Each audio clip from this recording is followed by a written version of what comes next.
Guinness has been around for 260 years, and we've been lucky to be a part of your St. Patrick's Day for generations. While we know this year things feel different, we've learned over time that we're pretty tough when we stick together. So what do you really need for some St. Paddy's Day cheer? A pint? Sure, we'll take one. Some corned beef? Yeah, if you're offering. Irish music? We'll sing along. A big parade? Don't worry, we'll march again.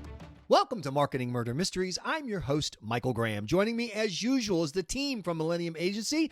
Hello, Linda Fanaras, CEO and Chief Strategist. Hello, Michael. And our very own invisible man, Rob Atkinson, Managing Director, the person who has a job and nobody knows what it is. Rob? Am I really here, Michael? You won't really know. We don't really know. Advertising and marketing pros, they see it all the time. Brands getting killed in the marketplace, sometimes due to their own miscalculations, sometimes by events beyond their control, like COVID-19 pandemics. Many businesses are experiencing severe economic stress as a result of the pandemic. Empty streets, empty shelves, employees sent home, not allowed to transact business at all. But does that mean it's time to stop transacting advertising completely? That's the question for today's Marketing Murder Mystery. Does not advertising during a recession kill your brand?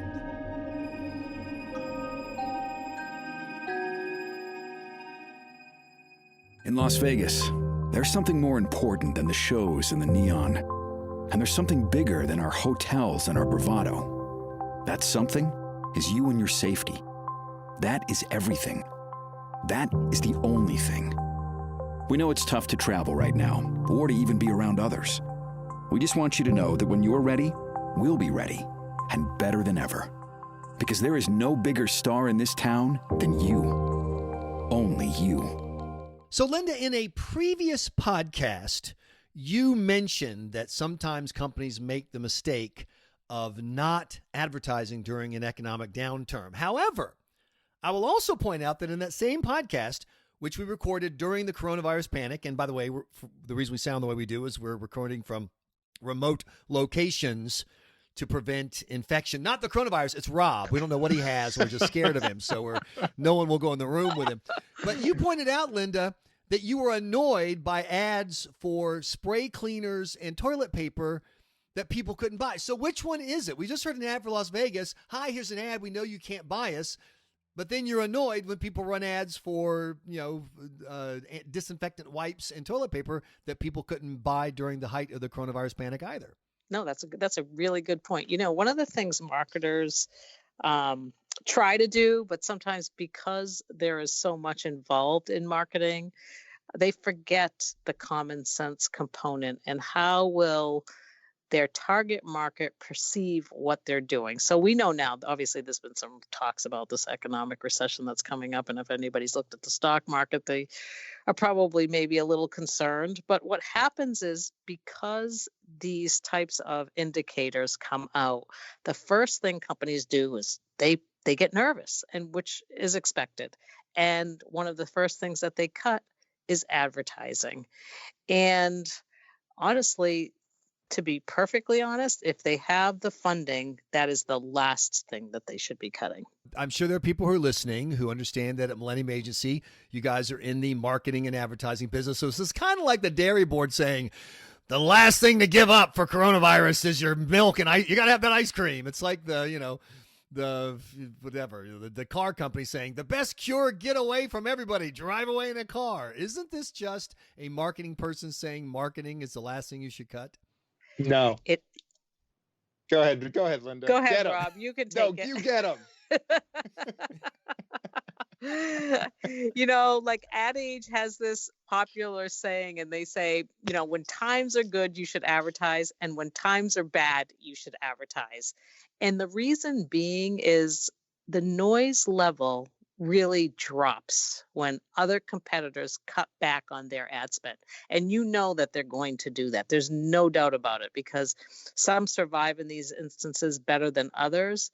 And it's a perfect opportunity for companies to take a hard look at their current brand and reposition it for what is happening today, and refresh that brand or refresh their ad campaign and add some new spark to it that can generate some interest, because we're all entrenched in COVID right now and what's going on, but the ad noise level has decreased, and this is the time where you want to elevate those ads and elevate your presence in the market. And Rob, you've mentioned that there's some data, some research to back this up. Yeah, a group called Ace Metrics did a new research, some research that was just released last week, and it had some really fascinating results. And among the most interesting to me was it said that key for brands is to show actual action, not just words. With 75% of its respondents saying brands have a responsibility to help out during the pandemic, meaning what the folks did in Las Vegas was brilliant. They kind of said the message was perfect, right? Any message is okay, but the ones that really fine-tune their message and adapt it for the pandemic, those are the ones that are going to cut through the clutter the most. And so it really supports it. Plus, I got another one for you. So in my other lives, I'm an adjunct professor at the University of New Hampshire, and I teach the Business 400 class, which is the entry-level freshman class. I call it the buffet of business class because you learn a little bit about everything. And when we do marketing in there, one of the test questions is, during a recession, you should A, increase your ad spend, or B, decrease your ad spend. And it's increase. And the reason why is we have empirical evidence to show that from 08 through 9/11, every time there's been an economic downturn, those brands that spend more wisely will benefit greatly on the other side of the recession, with consumers wanting their brands more, not less than other companies when comparatively speaking. I mean, you can even take, for example, back in the 1920s. You remember that, right, Rob? Oh, yeah. So at that time, Post was a huge leader in the cereal market, and we had covered that in a previous podcast. But when the Great Depression happened, they cut back significantly on their ad budget. And what Kellogg's did is they actually doubled their ad spend, and they started to invest a lot of money into radio, and then they introduced, I'm sure you're familiar with it, Rice Krispies, featuring, remember, Snap, Crackle, Pop, and their profits grew by 30%. And what happened was they were able to maintain that position because they really led that position for such a long time, and they were able to maintain it for decades. And that's a great example of how this can work to a company's benefit. So you mentioned working to a company's benefit. Rob, you were looking at what Guinness Brewing has done in wake of this downturn in the market in general and the disease. Yes. So Guinness was really smart. They knew that, the St. Patrick's Day celebrations across the world were being canceled because of the pandemic. So what they did was they put out a really inspiring ad, and they just knocked it out of the park with this ad. And specifically, what it was saying was that we know you can't go out and parade and celebrate today, but don't worry, we'll march again. And it was so uplifting that I think it really set the tone for all other agencies to take a look at what the folks at Guinness did and try to emulate that, because it was the right tone, it was the right tenor, and it really had the best message possible that we will come back from this. And I just want everyone to know that despite the lack of parades, we still had St. Patrick's Day at my house, or at least I had it by myself. And it featured everything you wanted, including lots of alcohol and then some embarrassing behavior afterwards. So I got it all covered, and the neighbors only had to call the police twice. But the question from my standpoint as a person who pretends to be working in the media is, if you publish a story or go up on the air with a story that's not about coronavirus, you might as well not exist. The story just didn't happen. And when you turn on at the height of the coronavirus crisis, when you were turning on the news, you'd watch a 30-minute newscast, and 29 minutes and 20 seconds would be the coronavirus, and the other 40 seconds would be Prince Harry and Queen Meghan, or whoever they are. I don't know what that thing is, but that thing. So Linda, is it important if you're going to keep marketing during this downturn to attach your marketing to the conversation of the moment, or is it just as valuable just to keep reiterating your brand's value, your brand's unique selling proposition, just because it's a good message to have anytime? Yeah, no, that's a great question, because I think with what is going on today, I mean, one of the largest components of this is companies need to be empathetic of what's going on. I mean, with the recession, it was a little different. So in this case, do you need to build out an ad campaign that's around COVID-19? No, not necessarily. But do you need to be sensitive to the subject that's at hand today? Absolutely.